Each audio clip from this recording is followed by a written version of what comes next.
Hello, we're going to get the webinar started. Welcome to the Become a Surrogate webinar. My name is Lauren, your webinar moderator. A few things to note: you're on mute, but you can ask questions throughout the presentation, and Heather and Anne will answer all of them at the end. That brings me to our panelists. Heather is a surrogate outreach coordinator, and Anne is a program coordinator. Both Heather and Anne are former surrogates, and they are going to discuss their journeys later in the presentation. With that, I'm going to hand it over to Anne, who's going to start us off with some basics and explain what is a gestational carrier.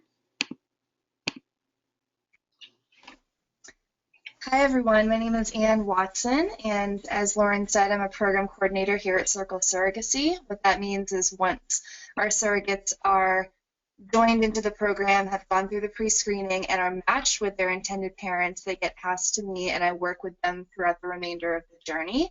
What is a gestational carrier? A gestational carrier is someone who is not biologically related to the child that they're carrying. We go through the IVF process of implanting a fertilized embryo.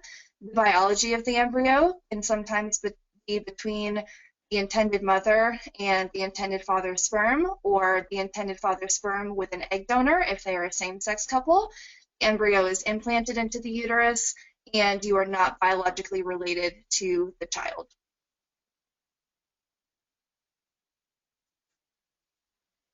Okay, I want to talk a little bit about the location. Some of the questions that we get when surrogates are applying is, I want to have an agency that's close to me. That's actually not something that you need to do. Our Circle office is located in Boston, so we work on East Coast hours, but many of our employees live all over the country and work different hours of the day and can be reached different hours of the day. All of our surrogates live all over the country as well. You do not need to live close to your agency. You will visit your own doctor for the remainder of your pregnancy, and you will visit the IVF clinic that your intended parents have chosen to work with, and there will usually be about 2 trips to that IVF clinic for your embryo transfer and your medical screening, so you will have to travel to that facility, but most of the appointments for your monitoring during your cycle, and then once you become pregnant, you are able to go see your own doctor for the pregnancy and delivery. Thanks. Okay, I want to go over some of. Go ahead, Lauren. We're just going to pass it over to Heather, who's going to talk about the requirements. Thank you, Lauren. Just some of the requirements that are good to note before applying. They're just standard.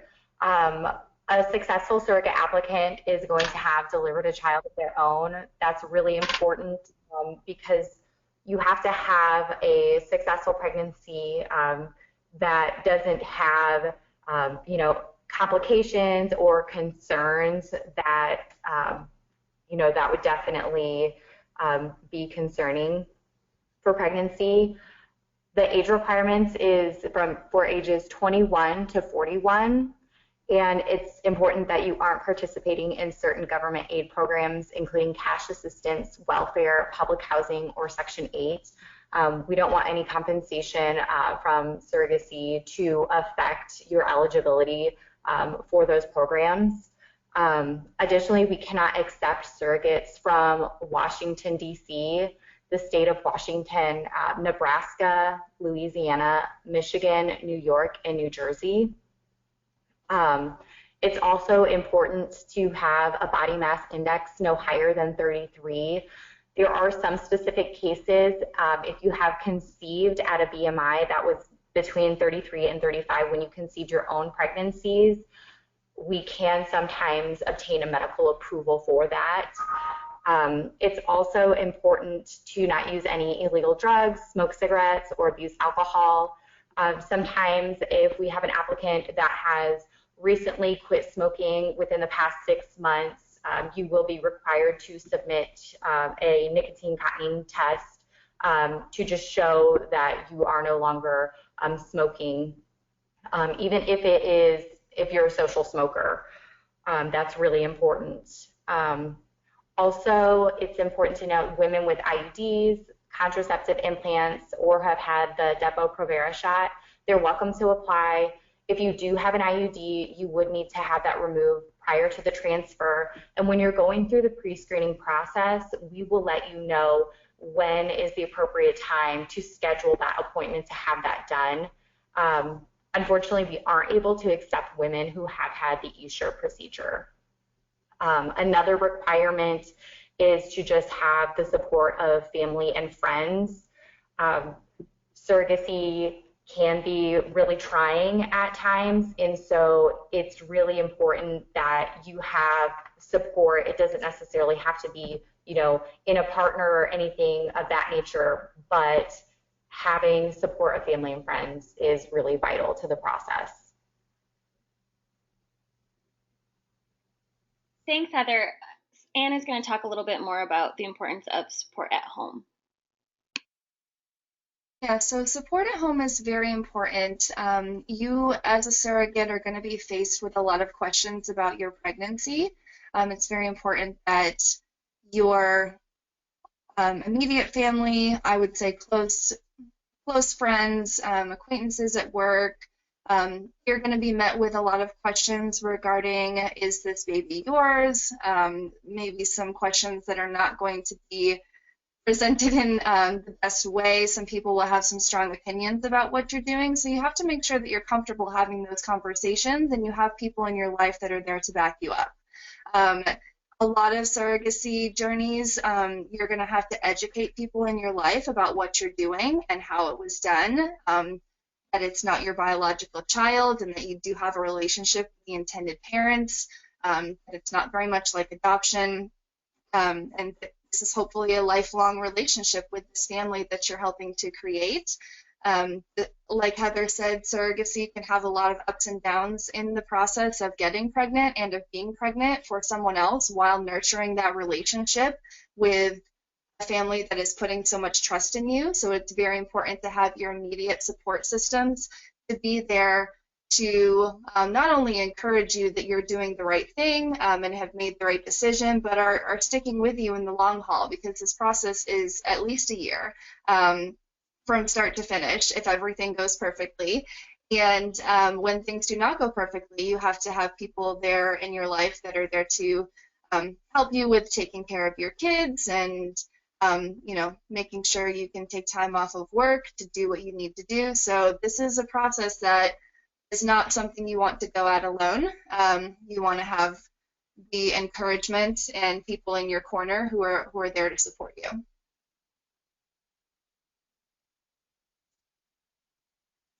Okay, the kind of circle support that we offer as your agency, we have a relationship-based model. We encourage our surrogates and our intended parents to communicate on a weekly basis at the very minimum, and we encourage that communication to be face-to-face. So if your intended parents do not live right in your town, which they are likely not going to, we encourage Skype or FaceTime, and not only texting or emailing. That relationship is something that is very important to foster and to develop, and the agency will encourage that from all sides. Check in with you, make sure your intended parents are talking to you on a weekly basis and you are doing the same, so you can continue to get to know each other and develop the relationship as the process goes on and as the pregnancy goes on. So by the end, and they come for the delivery, you all feel like a family. That is the goal for our relationship-based model. Circle offers, we feel, the most support of any agency that you can join. We have a private Facebook group only for Circle Surrogates, and the Facebook group is meant to be a place of encouragement to all of our surrogates. We do have social workers that are administrators on the page, and that make sure no misinformation is being left in any comments or threads or posts, but they are really hands-off. They let the surrogates communicate with each other, support each other, so you don't feel like you have someone watching over your conversations. They really try to be hands-off and let that be a place to share your ups and downs of the journey with other women that are going through the same things as you. We also offer a monthly video support group call. These calls are run by one of our social workers, and they will usually have a topic or a process stage that you can join the call. So If you are a surrogate who is going through pregnancy, you will be on a call with other surrogates who are pregnant at that time. Or if you are going through IVF process, you will be on a call with a social worker and other surrogates going through the same thing, so you can share support and information. We also offer monthly one-on-one check-in calls or emails with your assigned social worker throughout your journey. So you will have a licensed clinical social worker who is assigned to you, who is there to support you, does not share information with your intended parents. And so that is someone that you can confide in on a one-on-one basis throughout your journey up until about 3 or 4 months postpartum.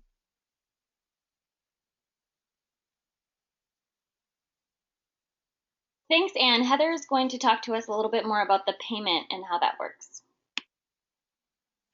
Thank you, Lauren. So one of the obvious benefits to surrogacy is the financial compensation. It's one of the only ways that the intended parents can thank you when everything, kind of said and done. Compensation is determined over a variety of factors. Some of the things that makes a difference in the compensation is whether or not you are using an approved insurance. For a first-time carrier, there is a base fee that you have, and then you have additional fees on top of that. The base fee for a first-time carrier with approved insurance is $30,000. And we also have other states as well that do have a bit of a higher base compensation. Those states are going to be California, Colorado, Connecticut, Massachusetts, Maine, Oregon, and Vermont. And the base fee for those states is going to be $35,000 with the approved insurance. Typically, if you're a return carrier, you're going to receive about $5,000 in addition to what you received on your last journey, just assuming that your insurance status hasn't changed at all. The payments are received through direct deposit. You will get that information to your program coordinator once you are through, the matching process and things of that nature. And anytime you're going to receive any deposit, your coordinator will be in touch with you to let you know that is going to be going in. It is the payments overall for the surrogacy. You receive your first base fee payments at confirmation of heartbeat, which is around 6 to 7 weeks pregnancy, about 3 to 4 weeks after your transfer. And they are split up over 9 equal payments.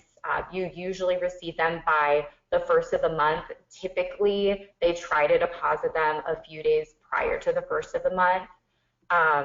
What I liked about Circle is that the additional fees that you get aren't lumped into the base fee to make it seem like a larger base fee. When I was looking at different agencies, that really appealed to me because it didn't make me feel like they were trying to make it seem like I was getting a higher base fee. So I like that the additional fees are set out separately.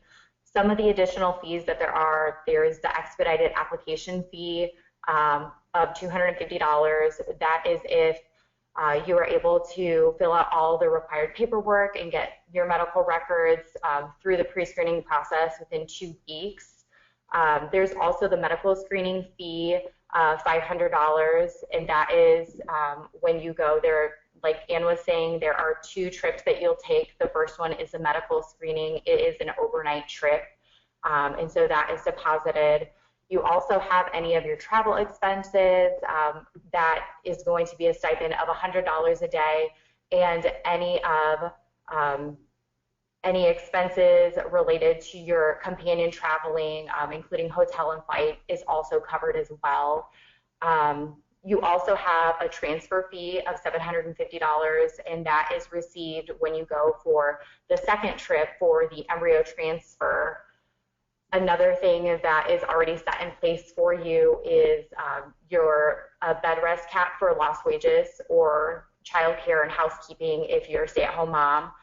So that's a reimbursement as well. That's nice. And I personally really appreciated having that set in place because I wouldn't have necessarily thought about it in advance. And so it was nice that Circle thought about that in advance. We also offer childcare reimbursement. If you have an appointment that you need to go to and you aren't able to, you don't want to bring your kids or have that stress, there is that as well. It is for $8 an hour and it's not to exceed $100 a day, and that's something that you would submit to your program coordinator as well.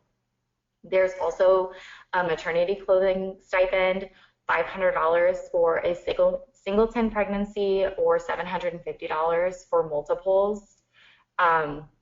There is also a multiples fee in the amount of $5,000. And then there's also a counseling fee in the amount of $3,500. That is kind of just going back to what Ann said. Circle is they want to make sure that our surrogates are well cared for, and they have that support emotionally, mentally throughout the entire journey. And that was one of the things that I looked forward to, was knowing that I always had that support. I always felt well taken care of, and I felt confident in my journey that I was having with Circle. There's also a fee for pregnancy termination or selective reduction fee in the amount of $1,000, and that is going to just be one of those situations that it is, if something is, there's a terminal diagnosis or something of that nature, and the doctors have spoken with the intended parents about, repercussions, and they've talked about that situation, that fee would be something that would be received. There's also an invasive procedures fee in the amount of $500, and that is for something like amniocentesis, things of that nature. There's also a canceled cycle fee of $500, and that would be in the event that you start your injections, you're beginning the process, and for whatever reason, if something doesn't line up with the egg donor, or say you're not responding well to medications and the cycle has to be canceled, that would be something that would be deposited as well. There's also a mock cycle fee in the amount of $250. And you would know if you had to have a mock cycle, the physician would let you know ahead of time, and that is just mock cycle is you do everything that you would be doing prior to an embryo transfer without the embryo transfer, to make sure that your body is responding appropriately to the medications. In the event that you do have a C-section, there is a C-section fee of $2,500. You also have a monthly miscellaneous fee that's deposited every month in the amount of $200 in addition to your base fee. And that's going to be for those things that just kind of come up if you have to FedEx something, paperwork, if you have additional costs that would be during that month, that would be what that would be for. Another thing that I really appreciated, and I hadn't even realized my first journey, there's a post-birth recovery fee. It was definitely helpful in making sure that I had extra care for my children so that I was able to recover. It's $1,200 for 2 weeks with a vaginal delivery, or $2,400 for 4 weeks with a C-section. And also another nice perk that's recently been added to is at the end of the pregnancy housekeeping stipend in the amount of $400. I'm sure everybody can relate. You're in your last month of pregnancy, you barely can bend over to pick up a sock off the floor. So that is something that is very nice, because realistically, you have your housekeeping covered for that entire last month of pregnancy. We're going to turn it over to Ann and Heather to talk about their personal stories. Anne is going to go first and talk about her journey. Okay, so I actually worked for Circle Surrogacy for several years, and then I had my own 2 children before deciding I wanted to become a surrogate, which is a little bit of the opposite of some of our other staff members who are surrogates and then come on staff to work for us. But I had seen many successful and wonderful journeys working at Circle as a coordinator, and after I had my own family and was done having children, I decided I wanted to become a surrogate. I cared for a heterosexual couple that lived in the United States. We had a great connection at first. It did take several months to build the relationship and, get to know them, and they get to know my family and be comfortable with each other, but it was very natural. We had a successful transfer on our first attempt, which was great. I did have to do a mock cycle before my transfer, but other than that, from the time I was matched with my IPs until the transfer, it was probably about 3 to 4 months, and we had a great first beta and a very easy pregnancy. I actually had a C-section with my second child, my daughter, and so it was very important to me this time to attempt what's called a VBAC, a vaginal birth after cesarean. We did put that into our contract because that was one of my wishes, and it was supported by my doctor and my intended parents. And so I was able to have a successful VBAC delivery and had a little girl for them, and she just turned 1. Circle throughout my journey was very supportive. I had my social worker that I was very close to. I knew her from working with Circle, and she was just my go-to person that I could talk to about any emotional things or struggles I was having throughout the process. And my intended parents and I, we were a fairly independent case. We were all very organized, and but it was still nice to know that Circle was there to do the legal work for us and do the accounting, and I got paid when I was supposed to get paid, and it was pretty seamless. We had a great journey and a great delivery, and it was a very fulfilling experience for me and a personal victory for me to be able to have that VBAC at the same time.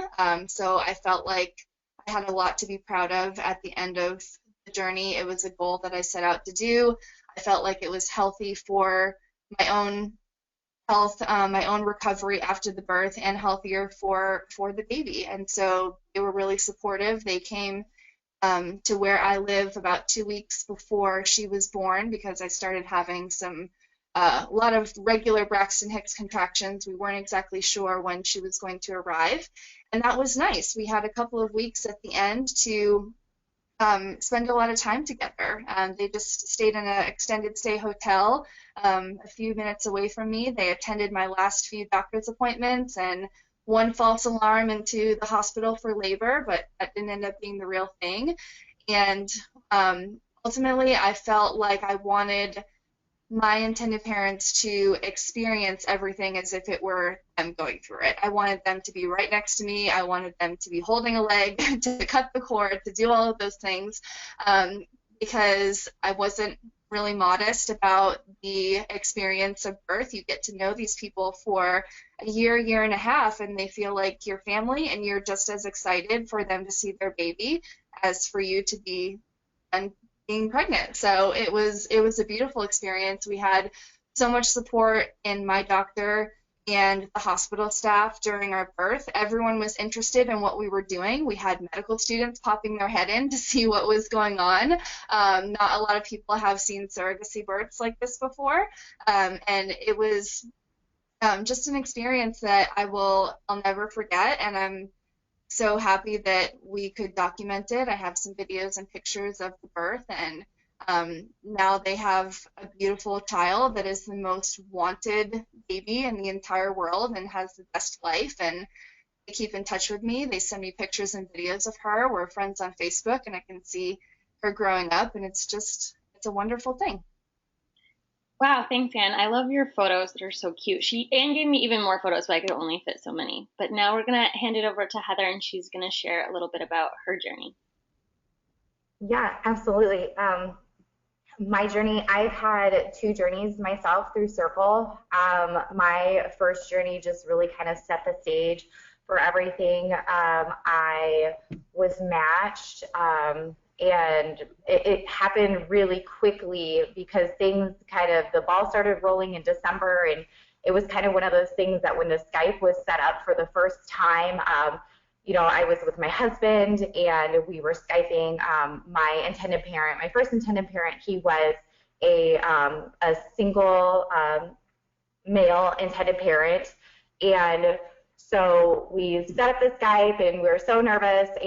But once we started Skyping, it was just like there was this connection, and we kind of knew right away that this was going to be the right fit for us. And I was talking with my intended parent, and we were laughing about how we were so nervous, and we were just flitting about the house, just worried about how things were going to go. And I remember telling him before we got off the Skype, I'm understanding of whatever you're feeling and whatever decisions you want to make, but I'm going to tell you from my personal perspective that, in the best way that I can say it, that you're the one. So we had a really amazing journey. We had a really amazing connection. When I flew for the medical screening and the embryo transfer, because he lived closer to the clinic or within travel time, we were able to see one another both times. Just the entire pregnancy just kind of went perfectly. And I mean, even to this day, we're talking, we're texting. I feel like we have this extended family of sorts, and he's always, checking in on my own family and my own kids, and he remembers my husband when it's Father's Day, and myself when it's Mother's Day, and just all these really amazing things that it was really great to kind of contribute to this bigger picture and have this amazing experience, basically. And then recently, I just delivered in July for my second surrogacy. This was with a new set of intended parents from Australia. They were an international same-sex couple. And, once again, it was just a beautiful thing to really be a part of. And it was interesting too, because you get to have a new experience with new people, and you're just sharing this common goal. And I remember I was worried about working with an international couple with the timeline, because there's a 15-hour time difference. And so I worried, how are we going to keep up on conversation, and how are we going to be able to work this out? But we always ended up working out times to talk and times to Skype. Generally, we would do it like in the evening, after the late evening when my kiddos were in bed, and then it was the morning their time. And, they loved getting pictures. They would text me, I would send them pictures and updates after doctor's appointments. And then, I felt like they couldn't get enough, and they would say, oh, you should send us a picture of you. And so, I mean, it definitely was great. I think one of my favorite parts of both of my journeys were their visits that they made. They each visited during the pregnancy. With my first journey, it was around 4 months, and with my second journey, it was around 6 months.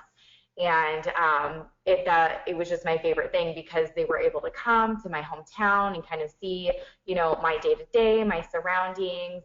We were able to get dinner and have just a really good in-person experience. And it just made things even more exciting, because we knew that, eventually the delivery would be coming up, and they were able to meet doctors and see the baby on ultrasound, and it just really made it even more real. And so both journeys, something I definitely hold close to my heart, and definitely an amazing experience. Thank you so much, Heather. Now we're going to go to something a little bit less sentimental. We're going to talk about the legal work, and even though it's not probably the most exciting part, Anna's going to talk about how extensive our legal work is for our surrogates. Sure, this is something that I think when selecting an agency, you really want to make sure the legal work is done properly and in order. We recommend attorneys for you to represent you. Your attorney is not going to be an employee of Circle Surrogacy, so there will not be a conflict of interest. Your intended parents have their own attorney, and you will have your own attorney. And it's not going to be some random lawyer, that we find for you that has never heard of what this process is. It's actually someone that we've worked with on many surrogate contracts and many egg donor contracts. They're specialized in reproductive law, and they know what things to bring up to you to advise you and represent you and can counsel you on. They are subcontracted by the intended parents, so they have a flat fee for their services, and they're there for all of the negotiations to represent you and go back and forth with your intended parents attorney if there's anything in the contract that you would like to negotiate or change. You are able to obtain your own attorney if you would like, but a lot of surrogates we find are happy with the attorneys that we refer them to because they have done this so many times and really know the ins and outs of this contract and how to explain it to you and where to point things out to make sure you acknowledge and understand. A legal contract is about 25 to 30 pages, so it is very thorough. It goes over many different topics, and you want to make sure that what you're signing, you completely understand what your responsibility is if there were a complication and what your intended parents' responsibility is. Your intended parents fully cover the legal costs for your representation, but something that I think is important to know is that we at Circle are not setting you up for a cookie cutter contract. Everyone has to be the same or else you are not going to move forward. All of these contracts are very specific to you and your intended parents and the journey that you're going through.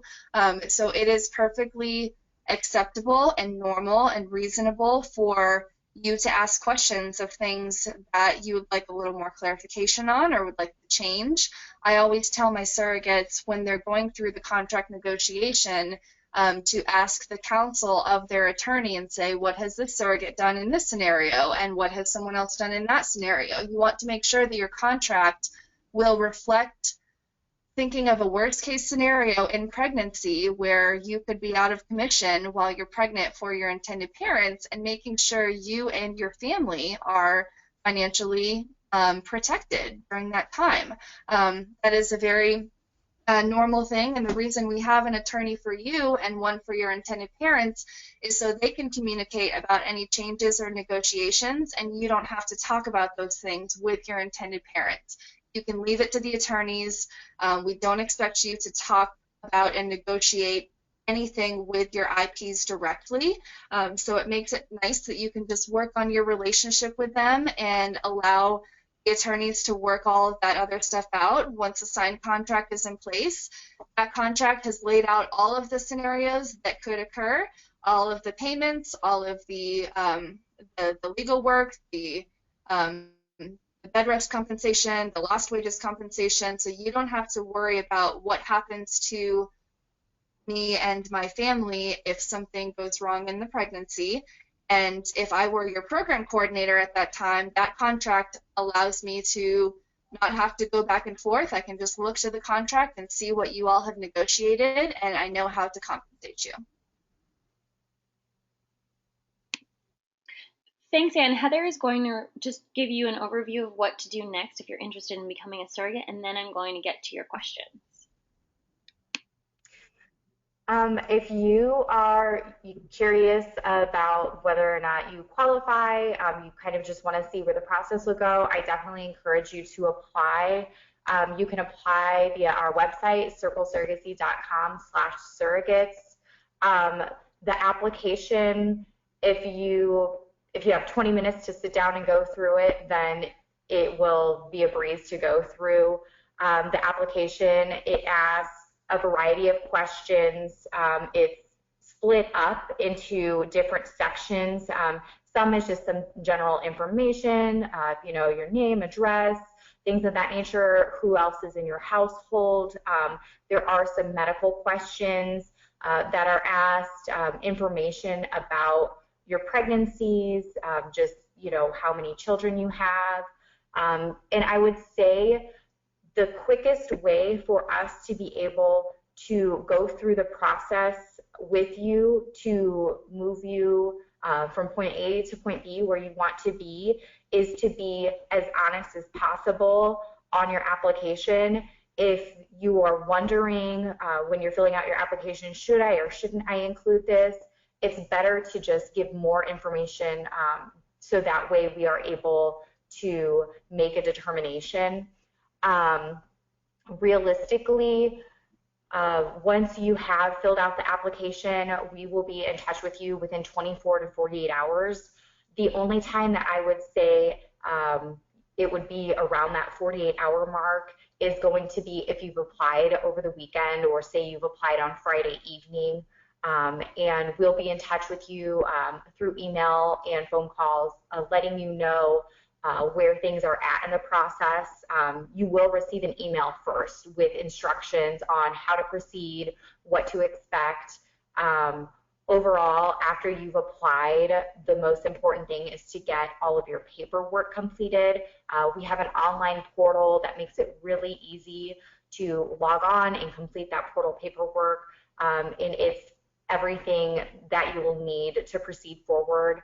I also tell applicants, if you are wanting to use your insurance policy for your surrogate pregnancy, obtaining your insurance booklet always makes things easier. If you don't have your insurance booklet when you are on the portal, if you are able to fill out and provide your insurance login information and password, we do have insurance specialists that can log on, obtain the booklet, and if the booklet is not obtainable online, then we can give you the best course of action for obtaining that. But overall, the process, we try to make it as simple as possible, and your outreach coordinator at that point in time in pre-screening is always your main contact. You can call them, you can email them, they'll answer any questions. We always want you to feel like you have the best knowledge base before proceeding forward, you know, into screening and then eventually matching. Thanks, Heather. That was really good. We're going to move on to the Q&A section. Looks like we have some questions that are for both Anne and Heather to answer. The first one, what advice do you have for explaining this process to your husband or partner? Anne, do you want to get started with that question? And then Heather, you can also give us your feedback. Yeah, of course. I think it's very good before you get too far into the process to make sure your husband or partner understands the basic medical knowledge of what this pregnancy is for you, that you are not a traditional surrogate. Traditional surrogates are basically a woman who is artificially inseminated. The baby is biologically hers with her own eggs. That's not what we do. We are a gestational surrogate. So at the very minimum, make sure your husband understands that this will not be his baby and not be your baby. You are basically just the incubator, the oven. You are, I used to use the phrase, it's their bun in my oven. So the baby is biologically not related to you. Also make sure they understand the way in which you're getting pregnant. Some basic things about the IVF process, that you will be taking injectable medications, and your husband may need to help give those to you. There are injections that go into the buttocks hip area that you have to take. Those are hormones to sustain the pregnancy, because you are not ovulating and producing those hormones on your own. So they have to be supplemented to be able to sustain the embryo implanting into your uterus. So making sure your husband is comfortable with you taking those medications, hopefully helping. If he is very needle phobia, you can get a friend to help you.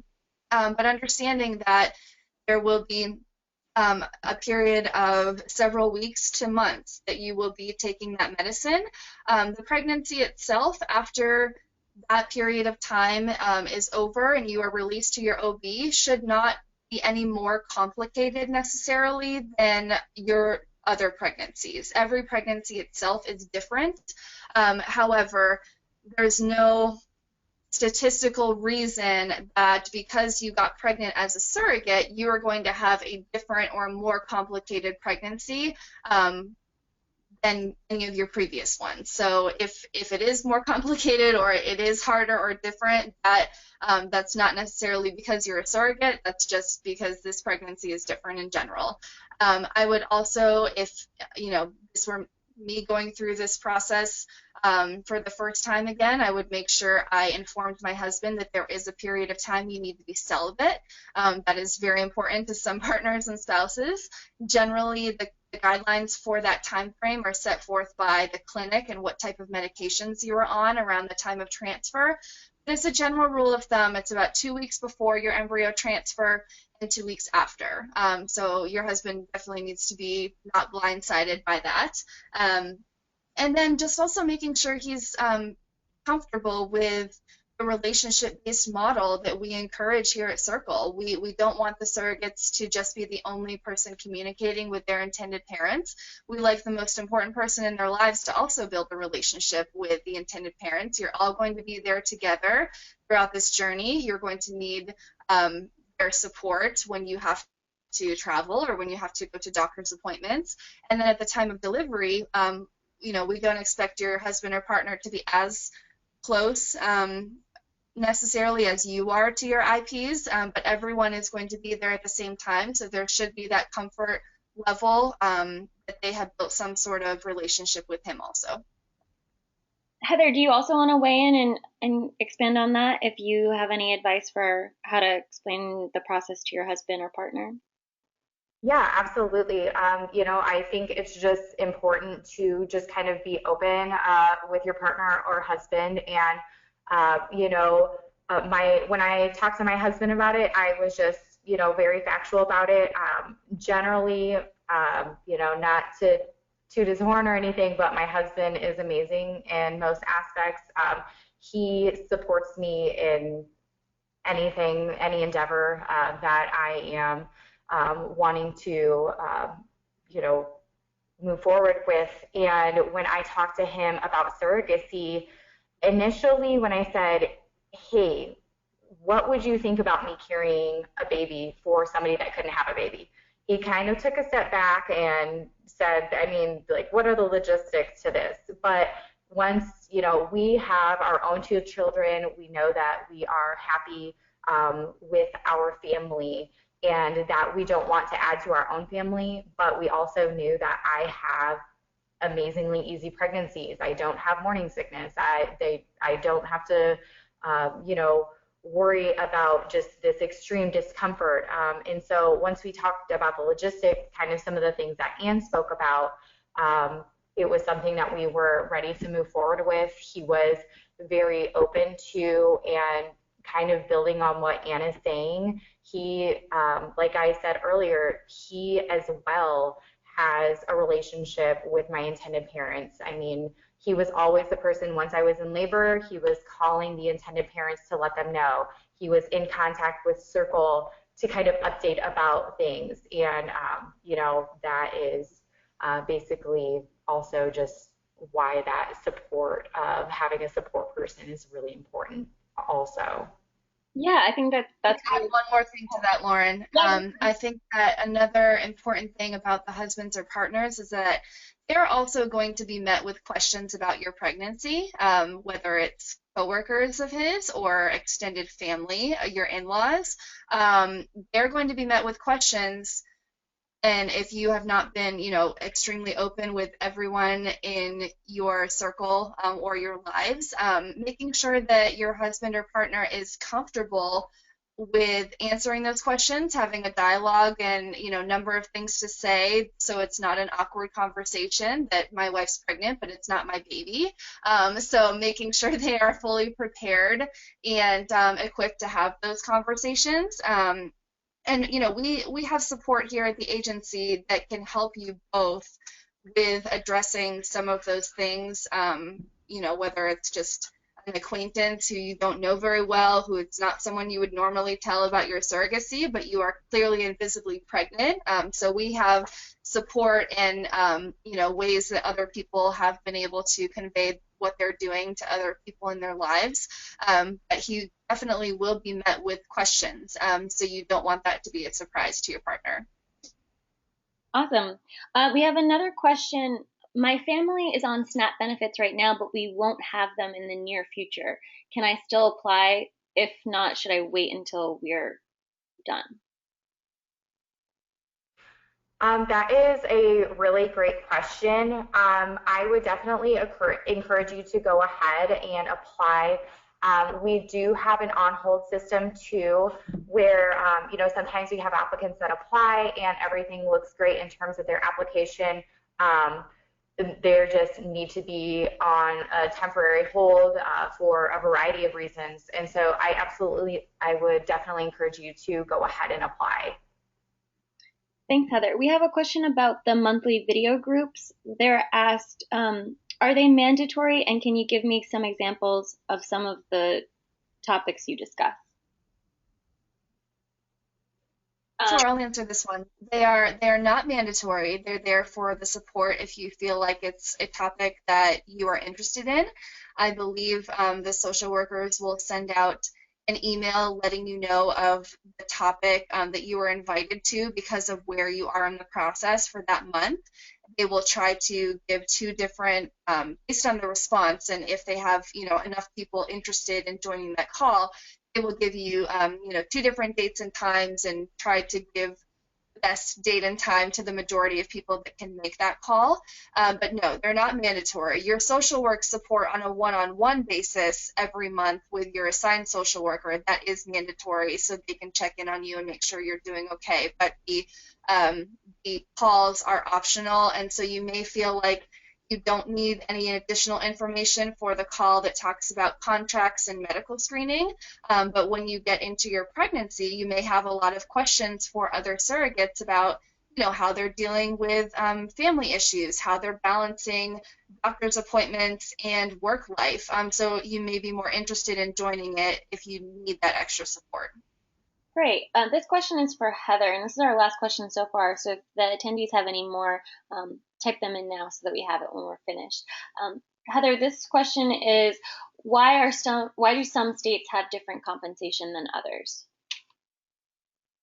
Some states have different compensation than others, just due to different laws that are involved in surrogacy. Obviously, there's certain states that we can't work with at all due to the laws, and because that legal work is a little different and it's less costly, that is the overall reasoning behind that difference in compensation, just due to those favorable laws. That is good to know. So maybe that will change. So those are all the questions that we had. Anne and Heather, you did a wonderful job of answering everyone's questions. I love listening to both of you. And just to follow up with everyone, you'll all receive an audio recording of this webinar. And you can get in touch with either Anne or Amanda. Their contact information will also be included in the email that I send out, but you can jot it down from here as well. Thank you so much for attending. We had a great time informing you about the Circle Surrogacy program. Thanks, Anne and Heather. Thank you. Thank you all. Thanks. Bye.